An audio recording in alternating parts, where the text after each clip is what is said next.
10 seconds, 5 seconds, start. Sir, I am glad to move this motion, and still more so because the prospect of having the assistance of members of both houses while dealing with this bill in the select committee is quite satisfying and promising. Under the normal rules, it is not usual to have such a joint select committee to deal with this and an allied bill, which I hope I shall have the opportunity of moving for consideration soon in this House. The bill as it is sufficiently voluminous, but its volume does not in any way indicate anything controversial about it. It is a straightforward bill. It goes into details and embodies a complete scheme in its provisions. It has more than 500 clauses and 10 appendices. The bill proposes to set up a municipal corporation for Delhi. This idea of a corporation for Delhi has been engaging the minds of the people of Delhi and those interested in its administration for a pretty long time.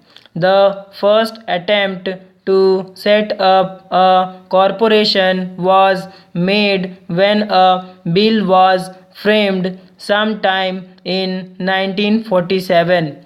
According to that bill, only some of the civil areas of Delhi were to be included within the area to be administered by the corporation.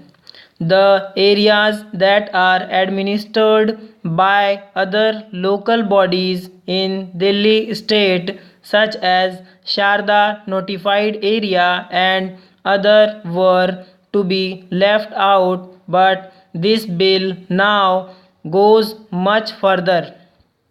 The entire civil area of the Delhi state, where urban or rural, except the cantonment area and part of New Delhi, is to come within the scope of this bill. Delhi has suffered from a multiplicity of authorities. We have the electricity board, the transport board, the sewage and water board, and some other similar bodies. Now, the functions that are entrusted to these bodies will all be discharged by the corporation. So the corporation will have a very important place in the civic life of Delhi. In fact, it will be discharging the most vital functions with which the everyday life of every citizen is intimately connected. On the satisfactory and efficient discharge of its duties by the corporation will depend to a large extent the comforts of the people of Delhi. Water, light, and other needs without which life is not at all possible will now have to be provided by this corporation. The corporation will consist of 80 members, and these 80 will elect 6 aldermen. The 80 members will be elected by all adult residents of the area comprising the corporation. The electoral roll which had been framed or which may hereafter be framed for elections to the Lok Sabha will also serve as the roll for election to the corporation. So it will be broad based on the suffrage of the entire adult population of Delhi. Besides, as I just said, it will also have the opportunity of electing 6 aldermen so that those who do not want to stand for election or who, because of their experience of public life, of their reputation, public spirit, and the like, are considered to be particularly desirable for the efficient discharge of the duties by the corporation will thus be elected by the corporation itself. This is not now embodied in the corporation bill, but I propose to move an amendment to that effect in the select committee. I have just said that this corporation will also discharge all the duties relating to electricity, water supply, transport, sewage, drainage, etc. Even in the Bombay Corporation, the generation of electricity does not come within the purview of the corporation. Although our own bill is modeled on the pattern of the Bombay Corporation, we have tried to liberalize it in certain respects.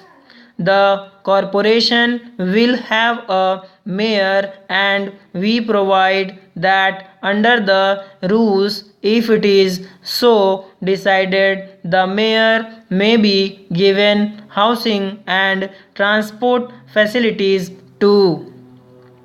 The members too may, if such rules are framed and approved by the House, be allowed to draw some allowance for attending the meetings. As our public life is growing richer and all classes, howsoever poor, are coming forward to serve the community with devotion, it becomes necessary to make some provision of this type so that no one may be deterred because of his poverty and lack of resources from placing his talents and experience at the disposal of the community. So we have made the provision to. I understand that in Bombay also there is some such move for making provision for the members of the corporation. The corporation will, besides the mayor, have a deputy mayor and a general manager for transport, drainage, and sewage and water supply. Besides these, many other functionaries will have to be appointed. The bill provides that all persons drawing a salary of rupees 350 or more will be appointed in consultation with the Public Service Commission so that the controversies that are sometimes noticed in local bodies over appointments will be avoided. Thank you, friends. Thank you for watching. Do like, subscribe, and share to your friends.